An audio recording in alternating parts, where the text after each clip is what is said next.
Herzlich willkommen, liebe 1000 PS-Fans. Ich begrüße euch heute aus Portimao von der, wie ich finde, spektakulärsten Rennstrecke Europas zum Test der neuen Ducati 1299 Panigale S.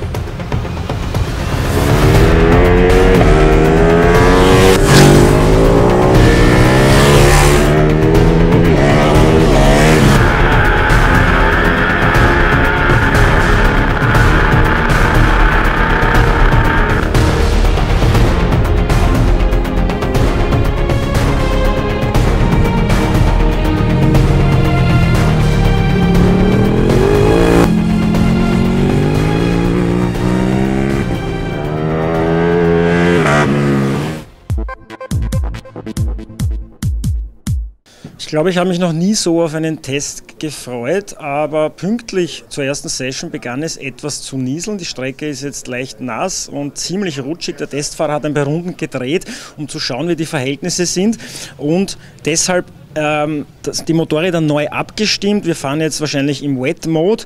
Leider mit Pirelli Supercorsa, sind zwar spitze Reifen, wenn es trocken ist, aber nicht unbedingt, wenn es feucht oder nass ist. Wir werden jetzt auch weitere Runden hinter den Testfahrer drehen müssen.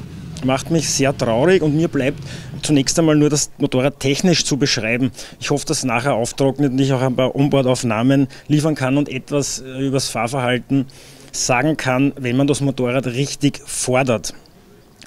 Zunächst einmal zum Design. Für mich ist das schönste Motorrad am Markt, nicht nur bei den Supersportlern. Seit 2 bis 3 Jahren, 2012 wurde ja die erste Panigale vorgestellt, und es sieht vielleicht nicht so aus, aber es wurde einiges verändert, und zwar an der Front, an der Seitenverkleidung und auch am Heck. Das Ganze sorgt für einen besseren Airflow, das Windschild ist ein bisschen höher, der Fahrer ist besser geschützt, und das Beste daran ist, dass man so auch schneller fahren kann. Wie schön die Panigale ist, kann ich eigentlich fast nicht beschreiben. Ich würde es am liebsten abschlecken oder sonst was damit machen. Am liebsten aber würde ich in Portimao bei bestem Wetter damit fahren. Werden wir schauen, ob das noch möglich ist. 205 PS stehen zur Verfügung. Super Quattro Motor, jetzt mit 116 mm Bohrung. Davor waren es 112. Also ein extrem kurzhubiger Motor. Und jetzt geht es leider los mit der neuen Session. Wir sehen uns gleich wieder.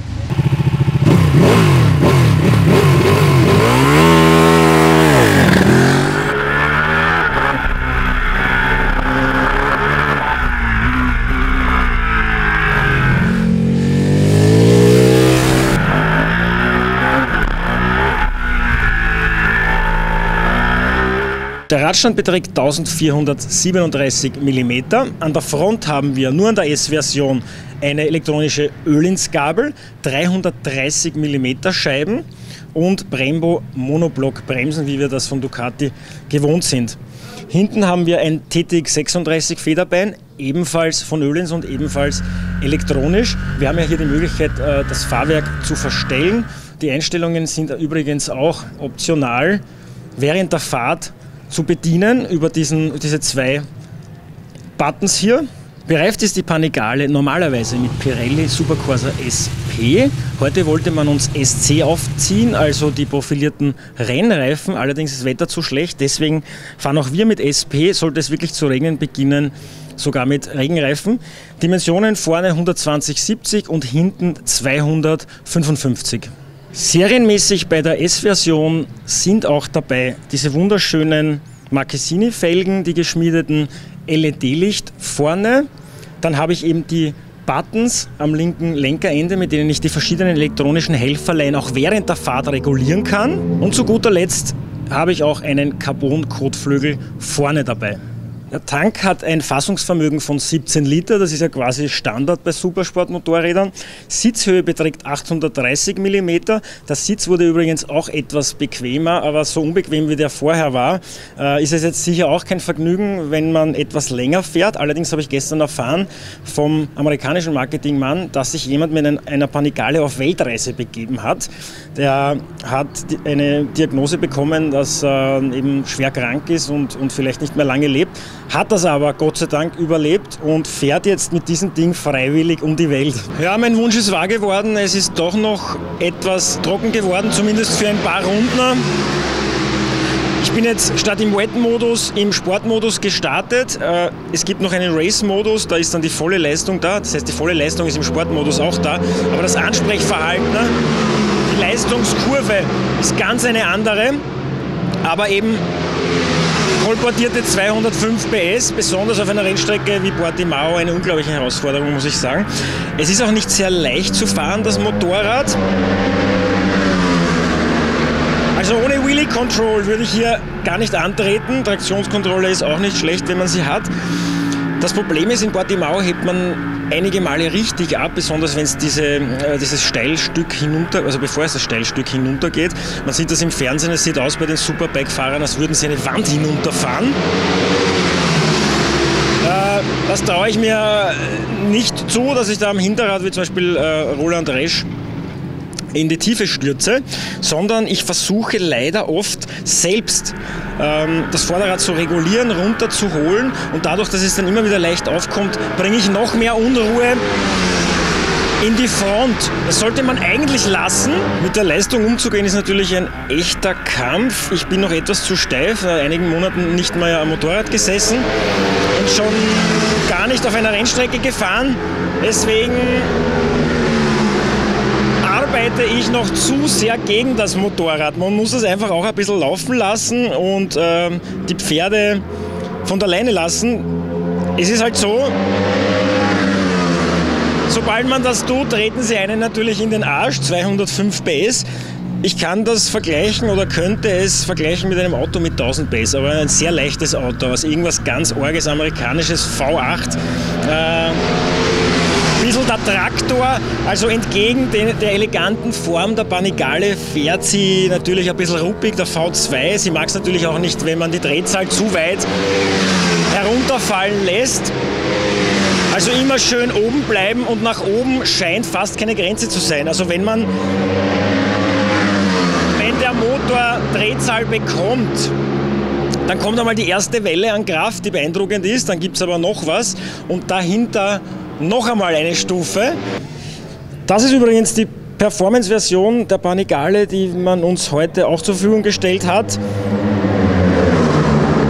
Mit Pirelli Supercorsa leider aufgrund der Wetterbedingungen nicht wirklich einsetzbar. Ein paar ganz feine Teile, also die Hebel sieht man hier schon, die gefrästen Lenkerenden, genauso Ausgleichsbehälter, anderer Tankdeckel und so weiter.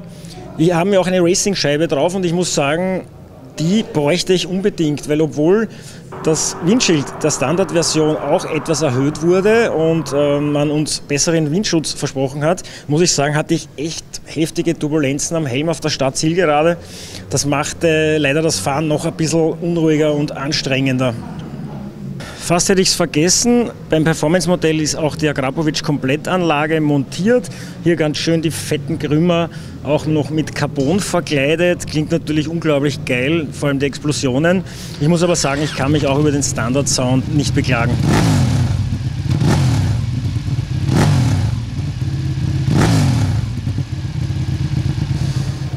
Bei der Panigale S habe ich fast unendliche Einstellmöglichkeiten. Ich kann das ABS einstellen, Traktionskontrolle, das Fahrwerk und sogar die Motorbremswirkung. In den Riding Modes habe ich dann natürlich jeweils Standardeinstellungen. Ich kann aber alles selber konfigurieren. Ich muss sagen, um das zu verstehen und um das sinnvoll einzusetzen, braucht man mindestens 2 Tage auf der Rennstrecke. Man muss sich einfach ein bisschen damit auseinandersetzen. Wir hatten heute leider viel zu wenig Zeit, viel zu wenig trockene Runden. Finde ich persönlich sehr schade. Vor allem hätte ich gern ausprobiert, diese 2 Schalter hier unten, Up and Down. Da kann ich eine Funktion drauflegen, zum Beispiel Wheelie Control, und dann kann ich diese Funktion sogar während der Fahrt regulieren. Also Wheelie Control zum Beispiel 1 bis 8. Da kann ich sagen, kann ich starten zum Beispiel mit der Einstellung 8. Das heißt ganz niedrige Wheelies, System greift sehr früh ein und kann mich dann ein bisschen quasi runterarbeiten, die Wheelies ein bisschen höher zulassen und vielleicht sogar dann Einstellung 1 wählen, wo das halt dann schon richtig in die Höhe geht. Für mich ist die Panigale das derzeit schönste und wahrscheinlich auch brachialste Motorrad, abgesehen von der Kawasaki H2, aber das ist ein ganz eine andere Art von Motorrad, kann man überhaupt nicht vergleichen. Das ist super leicht, super handlich, so schlank, unglaublich, so ein großer Motor mit über 1200 Kubik, dass man den so geschmeidig verpacken kann. Das ist einfach, das kann wahrscheinlich nur Ducati, wie ich finde. Natürlich, einziger Haken an dem Ganzen ist wieder mal der Preis. In Österreich fast 30.000 Euro, in Deutschland glaube ich auch ungefähr 25, also für den Normalverbraucher unerreichbar. Aber wenn ich das Geld hätte, dann wäre genau das mein Supersportler für die Straße und für die Rennstrecke.